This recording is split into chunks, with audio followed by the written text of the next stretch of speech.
Good afternoon, everyone. Thank you all so much for being here.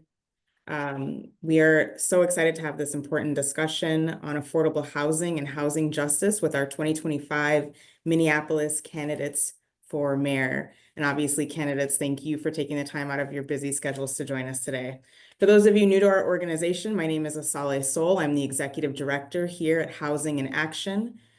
We are a 30-year-old housing justice organization, formerly known as Urban Homeworks. Our mission is to lead the fight for housing justice so that all people have a safe, stable, and dignified place to live. Our vision is housing justice for all. And as an organization focused on justice, in recognition of our collective human history, we like to open our events with a reminder of the history that continues to live in our systems and realities today. And for that, I will introduce our Resources and Relationships Director, Paul Vleem. Here at Housing in Action, we acknowledge that we live our lives and do our work on land that European colonizers stole from the Dakota peoples indigenous to Minnesota. In order for this theft to occur, sadistic acts of genocide, rape, and forced assimilation were employed. We also acknowledge that we live our lives and do our work on land that was cultivated and developed by bodies that European colonizers stole from the West African countries through the transatlantic slave trade. In order for these thefts to occur, sadistic acts of genocide, rape, and forced assimilation were employed. We acknowledge what was taken from our collective human ancestors. As we do so, we commit to work and fight for the liberation of the descendants of those enslaved through American chattel slavery and the sovereignty of all Native American peoples. Okay, before we get started, I just want to thank everyone who submitted a question for this event. Of course, we got more questions than we could actually go through in our short hour, but we did our best to ensure that everyone's concerns and thoughts made it in some way into the questions, as well as sharing those questions directly with our candidates today so that they're aware of your priorities and concerns. All right, candidates, as you know, you will have 2 minutes to answer each question. After your time is up, I will stop you and keep us moving to the next speaker. We want to be sure each candidate gets the same amount of time to speak today, and we will mute your microphone if necessary, and I'm really hoping that won't be necessary. For those of you who would like more detailed responses longer than the 2 minutes we have for today, Neighbors for More Neighbors has put together a really great housing-focused questionnaire that some of our candidates have indeed answered. We will share a link to those responses in the chat. Now let's get into it. The first question is an easy one. We're going to start with your name, pronouns, and why you are running for Minneapolis mayor. And to kick us off, I'm going to start with Brenda. Hi, my name is Brenda Short. My pronouns is Black Queen Bee, and I chose those. But I'm running for mayor because I believe that everyone deserves a home and a safe place to stay. And affordable housing is the number one thing we need to focus on besides our safety in our streets. And that's why I'm running for mayor. Thank you. Thank you, Brenda. We'll turn it over to Jazz. I was going to say good morning, but it's afternoon now. My name is Jazz Hampton, and I'm thrilled to be here. Thank you for hosting this event and for having us. I'm a husband, a father of 3 Minneapolis public school children, a lawyer, a community advocate, and a small business owner. And I'm running for mayor of Minneapolis because, like so many of the residents that I've been talking to, it feels like there is a sense of gridlock within current city leadership. The mayor's office and city council struggling to work together as a unified force to push together and forward the things that we absolutely need to address within the city is paramount. And when, as we've all experienced in the winter, if your tire is spinning in the snow and you get no traction, you need to inject something new to gain traction in this moment. And that's why I'm running to be mayor of Minneapolis. And once we do have that traction, once we are able to work together, because differences in policies do not mean you cannot work together to address the underlying issues. I cannot wait to address things like public safety, of course, ensuring that our children have wonderful educational experiences, but of course, one of the biggest, one of the top three that we hear consistently, and definitely one of the top three for me, is addressing affordable housing within the city of Minneapolis. And that is vitally important to me. And it doesn't just mean assisting and helping with the deepest needs, our unhoused neighbors that are currently experiencing uh, incredible struggles, especially as we enter into the winter season, but also addressing families that a single mother that is working to raise her children in the city of Minneapolis, but struggling to buy a house or to pay rent. Those are also affordable housing needs that we have to address within the city of Minneapolis. And from years of work on Catholic Charities Board, addressing some of these things, all the way to my daily tasks and experiences as well, I look forward to being the champion of all of these pillars of work that we have to work on, but specifically into this conversation, the affordable housing work we have to do as well. Thanks so much for being here. Thanks so much, Jazz. Omar. Yeah, thank you so much for this opportunity. My name is Omar Fateh. I go by he, him. I'm a husband, first-time father, a renter, a state senator, and I'm the proud son of Somali immigrants. And I'm running for mayor of Minneapolis so that I could work with all of you to achieve the vibrant, loving city that I know we can be, and I know you all have been fighting for so long. I've seen time and time again as an organizer, as a senator, that despite the challenges and the struggles that our neighbors are facing, they still show up. They show up to fight at the Capitol, at City Hall, showing up to every single committee meeting, showing up to our neighborhood meetings because they care about the collective vision that we have for our city. But right now, it seems like Minneapolis is a tale of two cities. It seems like there's one for the donors and the wealthy and the well-connected, and then the rest of us, the renters, the transit riders, folks with disabilities, seniors, working class families that are left with crumbs. And while one side gets protection and priority, the rest of us get vetoes and broken promises. And we're running because we're saying it doesn't have to be this way. We do, as a city, we have the people, we have the power, we have the potential. But unfortunately, what we do not have is that we don't have a mayor that is willing to meet this moment or able to meet this moment. And so I'm ready to work alongside all of you to be the mayor who will rise to this moment, to connect with all of you, and together we can build an affordable city that is accountable to us. Thank you. Thank you, Omar. Dr. Davis. Thank you so much. I am Dr. Dwayne Davis, and I am a minister here in town, but I'm also, ministry was a second career for me. I spent 20 years in Washington, D.C., working on issues like housing. It's been a part of my portfolio ever since I've worked in politics.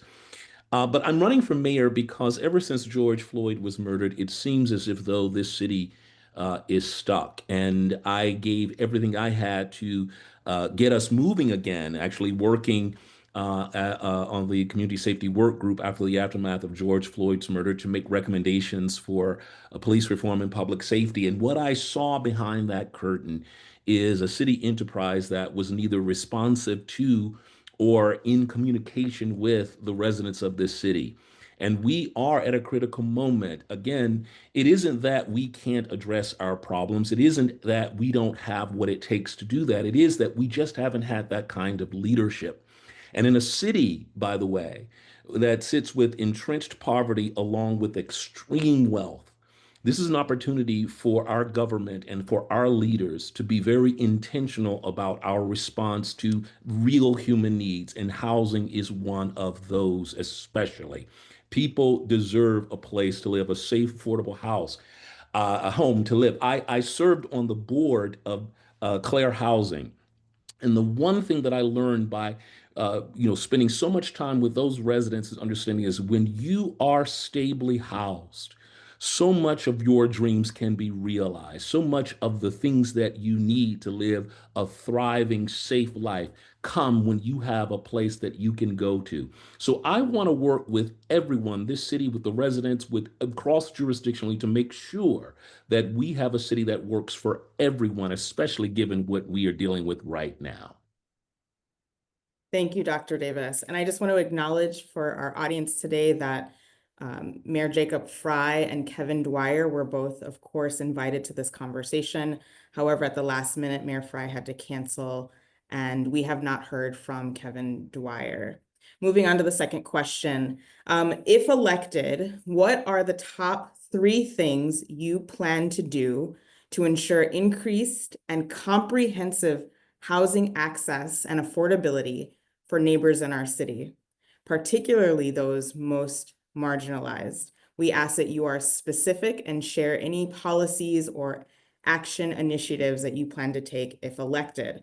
For this question, we are going to start with Jazz. Start my timer here.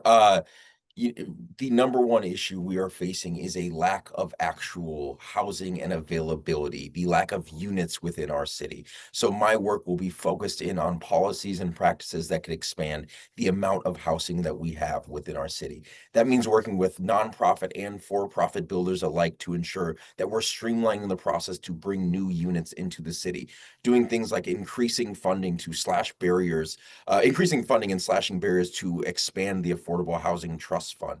That means working with our city department to ensure that the inspection times and the permitting times are dramatically cut within our city. Those are the things we have to do to expand the amount of actual units that are being present and available. The next, and of course, to the neighbors that have deep housing needs, we have to ensure that we're expanding the amount of low barrier housing first solutions within our city.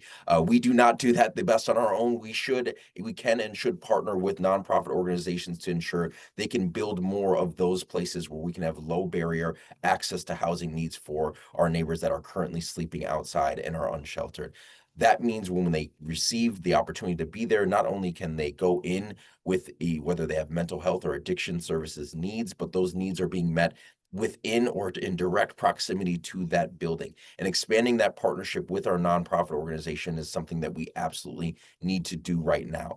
Then in the best case scenario, when we're moving from getting folks inside or ensuring that they're able to rent at a consistent and realistic price, moving more and creating more pathways to home ownership. That means expanding the first time home buyer assistance program, something that on a federal level I was able to benefit from, that not only put us in our first house, but helped me build the business that I later built on the equity we had built in that home. These are the early pathways to access to justice for our residents, and those are the things I want to do to expand access to them. Thank you. Thank you, Jazz. Omar.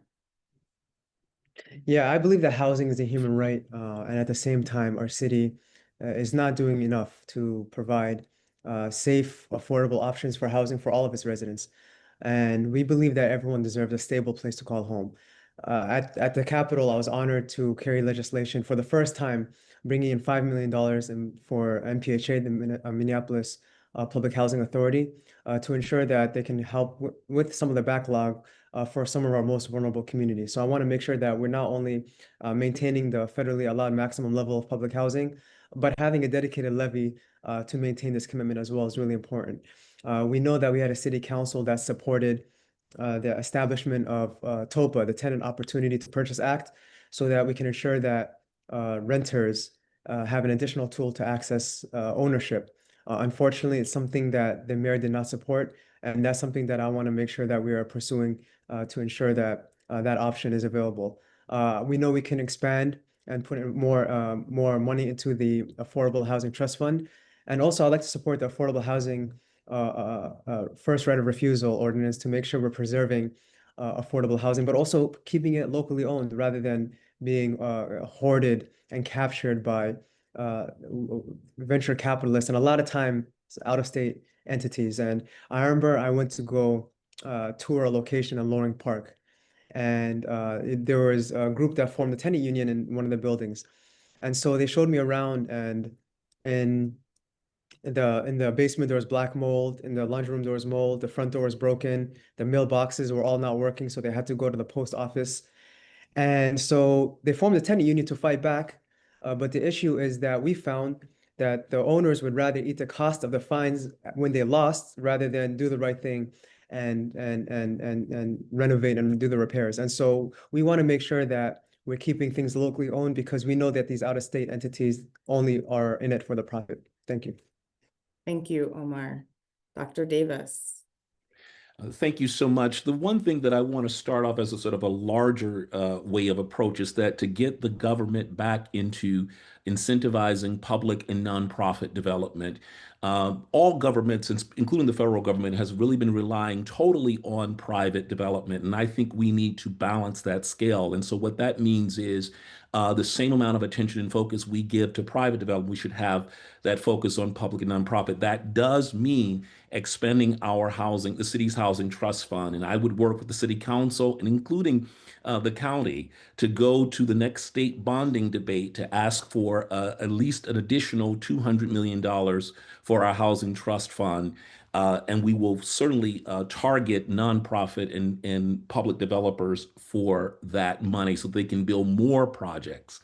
The second thing I would do is once those public and nonprofit developers build a project, I think the city should also really work very closely with them to co-locate wraparound services and childcare in those deeply affordable units. One of the local developers here, Common Bonds, is known for doing that, co-locating wraparound services and childcare so that people can stay in those homes and those pressures won't get them to move out of it. And then third, I would do a whole host of tenant protections, whether it be, again, really defining just cause evictions and requiring it so that people are not being kicked out of their homes for something other than, not paying rent or falling behind their rent. I would increase the time for notice of eviction from 30 or 60 days to even 90 days to give people an opportunity to find other housing. But another thing, it's the quality of housing. I would also think that, especially when some property owners refuse or feel like they cannot improve housing for people because it would have to raise rent. One of the things that we want to do is not only provide some money or some grants to property owners to improve their housing and not pass on the increased cost to their tenants so that people can have improved housing, safe quality housing, but not have to sort of absorb the exorbitant prices that could be given to them Thank you, if they Dr. do it. So, Davis. That is thank you. time. Thank you. We're going to move on to Brenda. Thank you. My top three is first finding our unhoused neighbors a place to stay. I was unhoused in the streets of Minneapolis. So first of all, we need to make sure that they're okay first. And that is my top goal. My second top goal is to make sure that we have stabilization rent and make sure that renters have the option to have longer term um, same rent for longer terms, such as instead of that 1 year lease, they have the option of a 3 to 5 year lease at the same rate. My third one is to work with Land of the Lakes to help more people who want to be homeowners and are at a low income level work with them to make sure that they can have a house and live in that house affordable. I have purchased my home once I was unhoused for $1, and that program still exists in Minneapolis and many cities around us.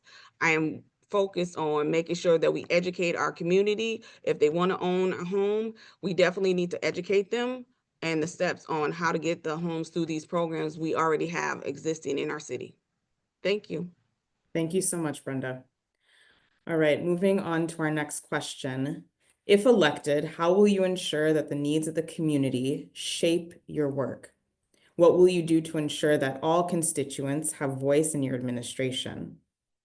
We know the general policies around sharing contact information with constituents, so we're really looking for how you will do more than that to work not just for, but alongside the community.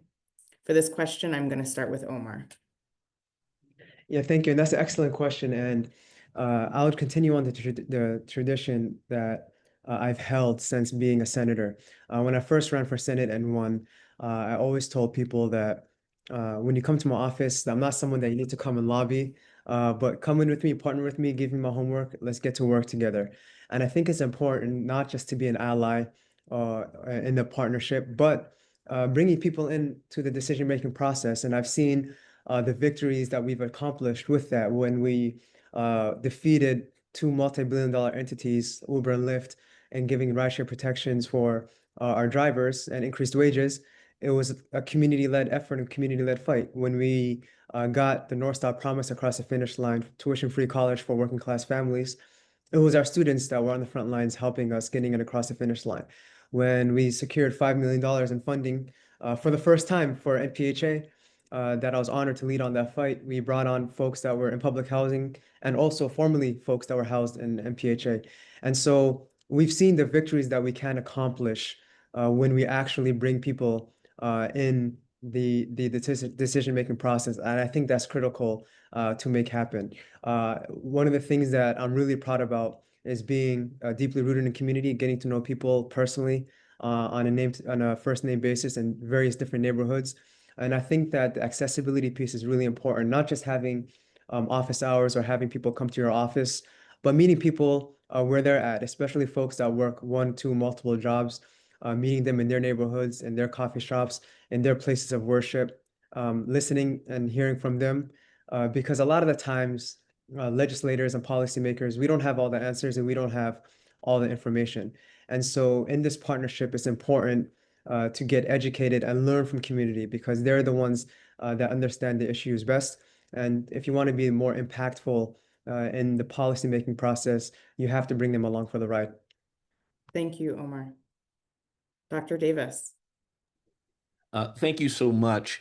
In addition to some of this starts with transparency and some of the regular things that any mayor should be doing. And what I would do, of course, that would be regular town hall meetings where you certainly open the floor for conversation, community conversation, to regular press conferences that just sort of lay out things, not when things are going wrong, but a regular one monthly to just sort of bring people along.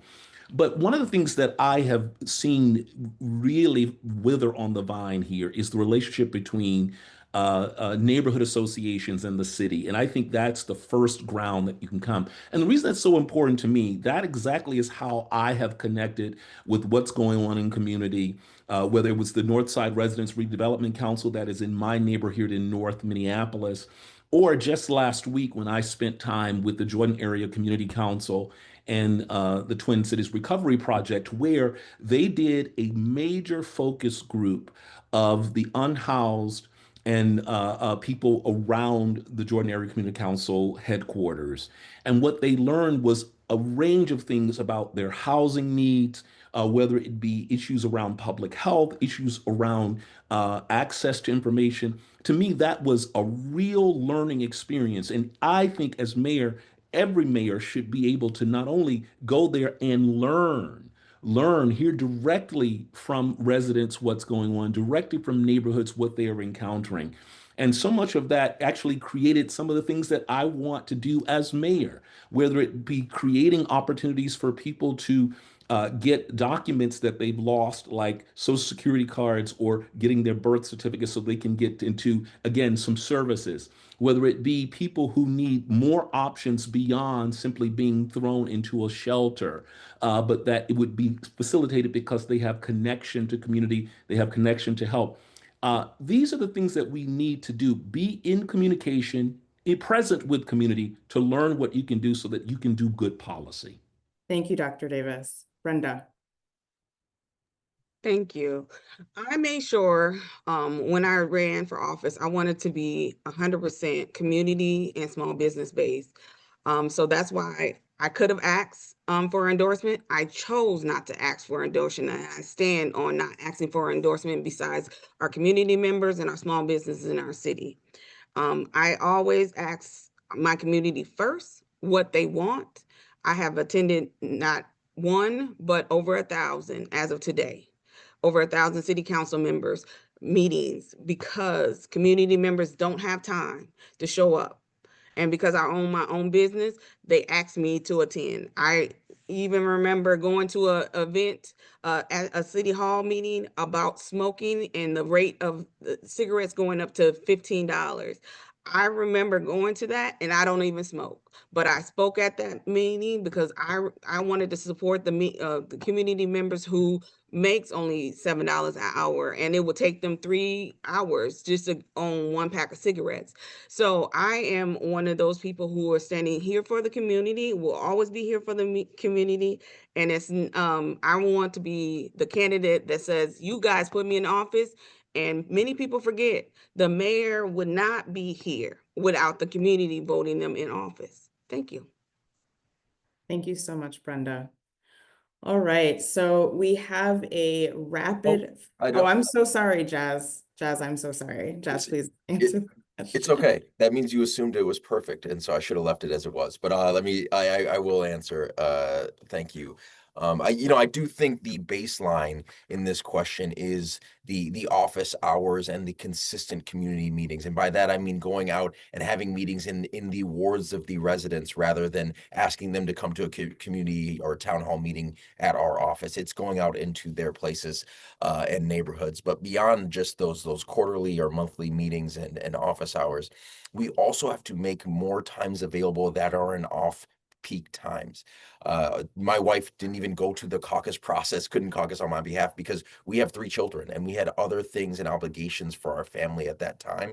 We have to find people where they are, and sometimes that means door knocking and going directly to them, and sometimes it means meeting in coffee shops and in their spaces at times that are convenient to them.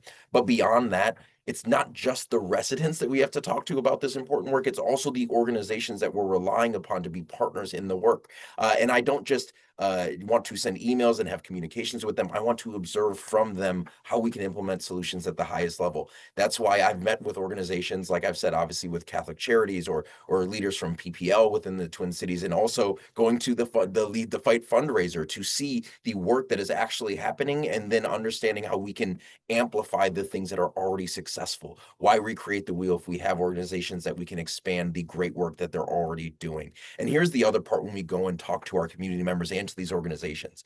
When we find out what the needs are and some ideas of how to address them best, do not present options that are not, you cannot deliver. My brother is the smart one of our family. He has a master's in industrial organizational psychology. He delivers questionnaires for a living, and he always says, do not ask a question if you are not ready for that answer. Do not present something that you do not believe that you can deliver realistically. And that's the work that we have to do as leaders of the city, going and meeting them where they are, of course, but also understanding that we have to be honest and truthful about what we can accomplish and the timeline for that as well.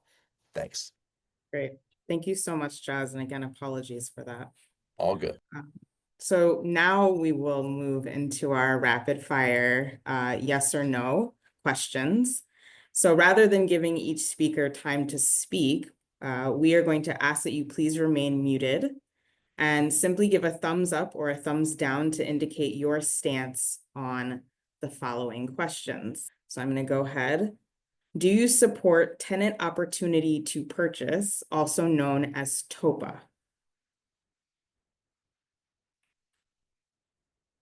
Right, we see thumbs up from everyone on that one. Do you support community opportunity to purchase, also known as COPA? All right, we got all candidates thumbs up on that one as well. Do you support rent stabilization? All right, we have Brenda, Omar, and Fateh with thumbs up, Jazz and Dr. Davis thumbs down. Do you support the city's current policy of encampment clearing?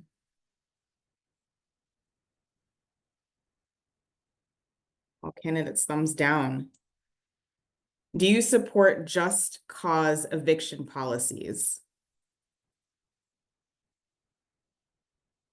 We have Brenda thumbs down, other candidates thumbs up. And just a reminder that the definitions of each of these will be placed in the chat as we move along. Do you support limits on the number of homes private equity and out-of-state corporations can own currently? We have Brenda thumbs down, Jazz, Dr. Davis, and Omar thumbs up. Do you support diversifying the city's housing stock to include more accessible home ownership opportunities, such as cooperative housing, triplexes, and quadplexes? All candidates thumbs up. Thank you all so much for participating in that rapid fire round. Because we have 2 candidates that dropped out and we have more time than we initially planned. Candidates, with your permission, I would love to give each of you 2 minutes to choose one of those rapid fire questions to expand on your response. Is that something that we can all agree to? Okay, great. So Dr. Davis, I'm going to start with you on this one. Let us know which one you're starting with, and we will start the clock at 2 minutes. I wanted to clarify around what I think, rent stabilization. I think there's a certain definition in it, and I wanted to sort of just really go in deep about that. One of my concerns is anytime that the government sets a price. Uh, to me, I think that creates some unintended consequences. But what I think is important is another range of tenant protections that I talked about earlier. That is just cause eviction. That is making sure that we have a lengthy time of eviction notices, that we extend that time.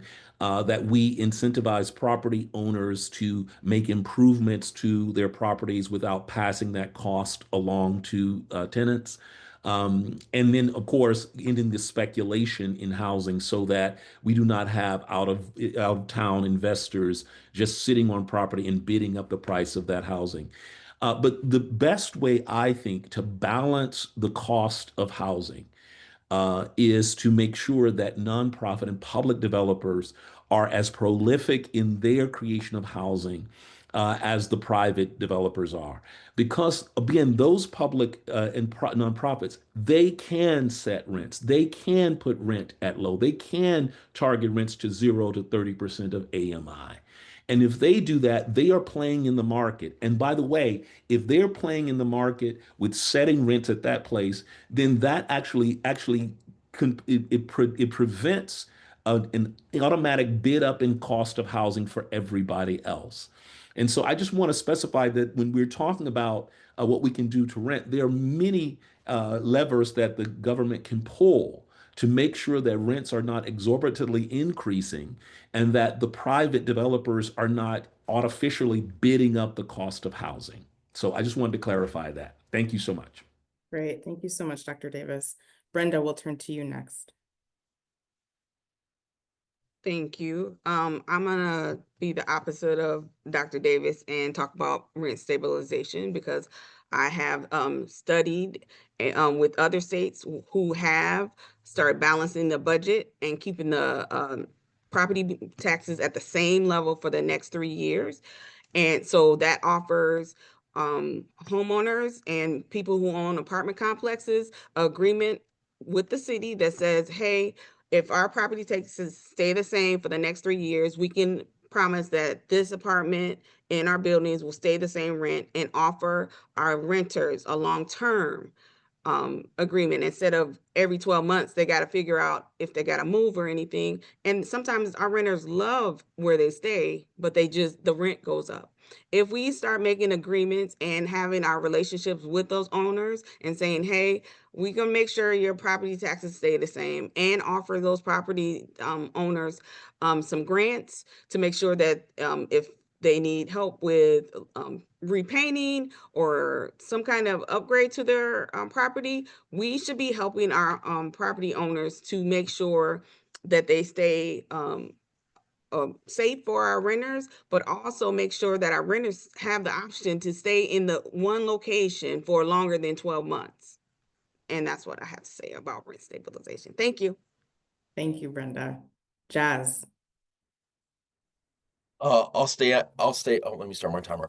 I'll stay on theme here and continue to talk about rent stabilization and why I do not think it's the best policy. Sometimes I talk about it like this is definitely a medication for the sickness that we have right now. In this analogy, I'm just a little nervous about the side effects, right? And so I want to try other things first. I believe, as I mentioned before, that we have to build more housing faster as a priority. That means, again, reducing the time for inspections and for permitting that are preventing people from wanting to move into that space, both for profit, but especially non-profit as well, because the margins are so thin there. Incentivizing some of that development with specific dollars, again, as we advocate for more affordable housing, for more dollars for the Affordable Housing Trust Fund, converting existing buildings that are sitting vacant and using those as additional opportunities for housing, changing some minute laws that exist on the books, preventing thousands of additional low and affordable units, like the stair requirements that are present that even go against some ADA accessibility, things that we already see as present within the city of Minneapolis. Of course, encouraging the building not only to be expanded, but to do it in more commute-friendly density areas.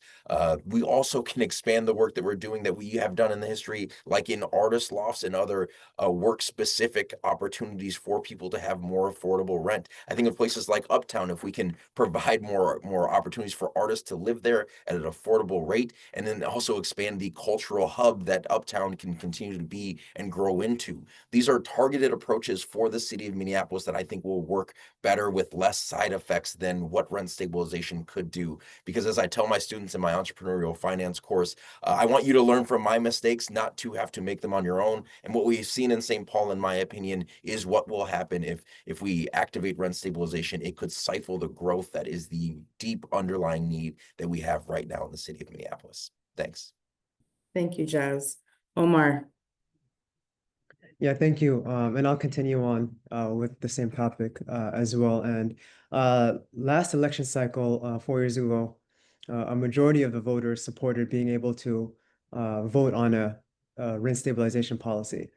It is my belief that as mayor, that I would have a mandate to follow through on what we've seen voters by a majority supported and present voters with the strongest policy possible. I know that when there's difficult discussions like this going on, that good executive work will take not just a mayor presenting something, but collaborating with the legislative body, working with city council, remaining committed to working with them and all stakeholders to make sure that we pass a policy that goes forward, understanding that also that this is just one of the many tools in the toolbox. Like rent stabilization is not the end all be all. We have to remain committed to protecting our renters, presenting with the strongest possible policy, but at the same time supporting things like we mentioned all of us tonight, like COPA, Community Opportunity Purchase Act, like TOPA, Tenant Opportunity Purchase Act, expanding affordable housing, expanding the Affordable Housing Trust Fund. We know that, but still, we know that voters by a majority voted for a rent stabilization policy for us to explore that.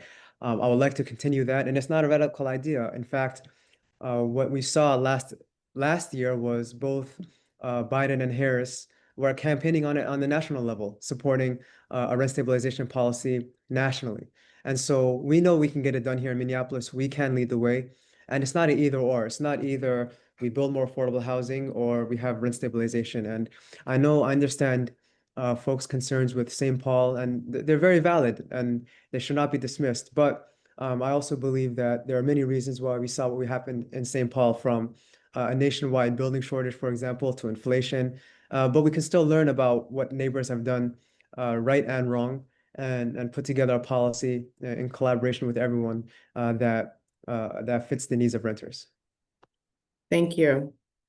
All right. So again, because we have this additional time, I would love to give the candidates an opportunity just to kind of close your arguments for this afternoon, focusing more broadly, if you would like, on just generally why you believe you would be the best candidate for mayor. If you would like to focus on why you'd be the best candidate for affordable housing, that works too. Again, each of you will have 2 minutes, and Brenda, we will start with you. Well, I feel that I'm the best candidate because my experience alone has changed me as looking at Minneapolis as my final home. When I first got to Minneapolis, I was unhoused. I slept in the streets of Minneapolis. I felt unsafe. My things were taken. So I understand and I still sympathize with the unhoused neighbors in our streets. Also, I went from unhoused and went through a training program. So if it wasn't for the family who took me in, and made me go back to school, I already had an associate's degree in criminal justice, but they asked me to look another way. And I took that training through PPL and I became a teller. I then looked at moving on to Wells Fargo as a mortgage agent, and then I end up as an investment broker at ING downtown. So that changed my life. One person caring about a stranger and making sure they had a safe place to stay changed my life. And I want to be the mayor that starts looking at our unhoused neighbors first, because everyone talks about these social workers trying to help them. But I still talk to my unhoused neighbors and they say, oh, that social worker told me I had a house. And then a month later, I find them, the same individual, still unhoused. And she's like, well, I didn't qualify. I'm like, you're still unhoused and you don't qualify? What was the qualification? And they didn't have the answer. They still don't have a home. It is 4 years. And I know one lady, she lost her children. She's still unhoused. And the only one that makes sure she's okay is me. I make sure she got food once a week. And I care about my community first. Thank you. Thank you so much, Brenda. Jazz. Thank you everyone for being here. It's not often we get to talk to dozens and dozens of people at once, so I'm honored to be here and thanks for taking the time. Listen, I'm going to talk more generally about why I'm running, but connect it to these topics as well. When I was growing up, my dad worked at the post office, my mom in the food service or in industry for her entire career. I was the youngest of four, and when my dad saw a young black man a boy at the time from the north side without stable housing, we brought him into our house, and he lived with us for 3 years. After that, after Cedric, it was Deontay and Rodney and Jamal and Vernon and Craig and Leon and Jeff and so on. 10 young kids living in our 1,300 square foot house. I saw the value of giving stable housing to someone and how it changed all 10 of those young men's life that I'm still incredibly connected with today for spending their high school years in our home. That's what I think we need to do in the city of Minneapolis, because what that provided to them and stabilized their life, it changed everything for them. And that's what we need to focus on in Minneapolis to then address in this circle of concerns, public safety, and ensuring that everyone has a job to work and is prepared to go into the workforce as well. And listen, watching my parents do that is how I learned how to do those same things. That's why when I saw the need for the criminal justice system mistreating so many of our neighbors, especially black men, I fought for the freedom of as a pro bono attorney for a wrongfully incarcerated man. That's why when I was in law school, I started as a public defender. That's why I started the business and the office that I'm sitting in today, which connects drivers to an attorney on a video call when they've been pulled over to ensure that we know what their rights are and the interaction is de-escalated. We now serve over 200,000 people. When I see a need, especially here in the city of Minneapolis and the Twin Cities that I've spent my entire life in, I run and address that need. And right now, we have a need in Minneapolis. We need a new leader to start a fresh chapter for our city, working with all the partners that want to improve our city as well. And that's what I'm running to do. If I see a problem, I run towards it and try to address it. And I hope that based on all of these things that you've heard today and before, you will rank me first and then continue ranking on your ballot as well. Thank you. Thank you, Jazz. Omar. Yeah, and I want to first thank you all so much for the opportunity to engage with you and for all of us to share our vision and our platforms around housing this afternoon.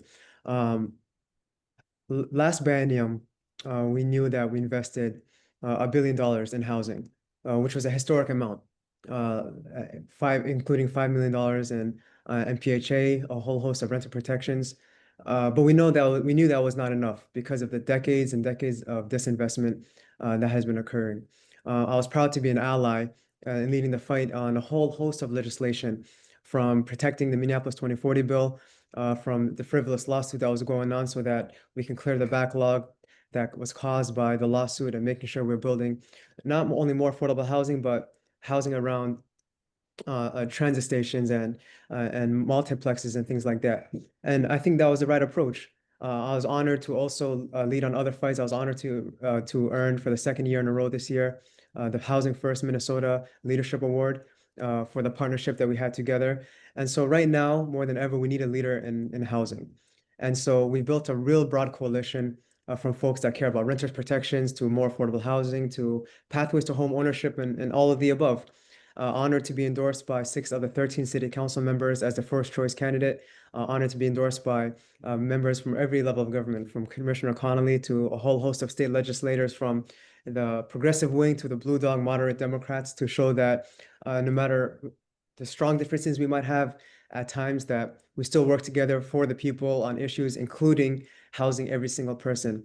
Honored to be endorsed by our Congresswoman Ilhan Omar, as well as a whole host of unions and organizations that care about things from housing to immigration justice to climate and so on. And so Looking forward to continuing on with our brothers in this race and Brenda in this race, and making sure that we continue on elevating these issues, because we have to make sure that we're a city that believes that housing is an actual human right, not just in rhetoric, but also in policy. Thank you. Thank you, Omar. All right, Dr. Davis, bring us home. Thank you all so much. Thank you for this conversation and this opportunity. Throughout my career, 20 years working in Washington, D.C. on Capitol Hill, and 13 years in ordained ministry, I've dealt with a range of human needs, everything from healthcare, Social Security, transportation, employment, justice issues. The single most important through line to delivering services and making sure that people have what they need to thrive is stable housing, stable, affordable housing. If you want people to get good jobs, if you want people to get into care, get good health care, have access to health care, if you want people to get an education and get a good, solid education, it all boils down to making sure that people are stably housed. And once you get that, you can build so much from that. So one of the things I want to bring to bear, and one thing that I've seen is in all of these provisions of services where we want people to have an access to things that they need to thrive and to live full lives, we have to make sure that people have a place to stay, a place to call home. And so I want to bring to bear to that, but I also want to say that I can't do that alone. Leaders and a mayor needs to have trusting, good relationships, not only with the city council, but cross jurisdictionally with our county, with our state. And this is the time that we need that more than ever. Not only do we have some challenges that we have to deal with, which is a decrease in commercial tax base that's leaving the burden to residents, a homelessness crisis, affordable housing crisis, being under a court enforceable settlement agreement for public safety. We need to be working together. And on housing, this is where the government can play a good role. And so I want you to join me in doing that. Rank me number one. If you have questions, look for Dwayne Davis. I'd love to be your mayor. Thank you so much, Dr. Davis. As has been mentioned, especially in this last question, this election uses ranked choice voting, meaning you have the option to vote for your top 3 candidates rather than just one candidate. If you'd like to know more about how ranked choice ballots are tallied, we've dropped a link in the chat and we will share with all of our attendees after today's event. Early voting in person or via mail-in ballot is available for this election now until Election Day on Tuesday, November 4th. If you'd like to learn more about early voting, find your polling place, request an absentee ballot, or apply to work at the polls on Election Day. We will drop a link in the chat now and share with attendees again after today's event. And lastly, we at Housing in Action, this is a nonprofit organization. If you'd like to support more events like these, or our dignified rentals or home ownership pathways programs, please visit our website to make a gift or to learn more. The link is in the chat and will be shared as well after today's event. Thank you again to each candidate for taking the time to be with us today. We know your schedules are tight, but in this work, being accountable to the people you wish to serve is the most important thing. Thank you to all those who joined us from your lunch hour, perhaps during your workday, to listen in.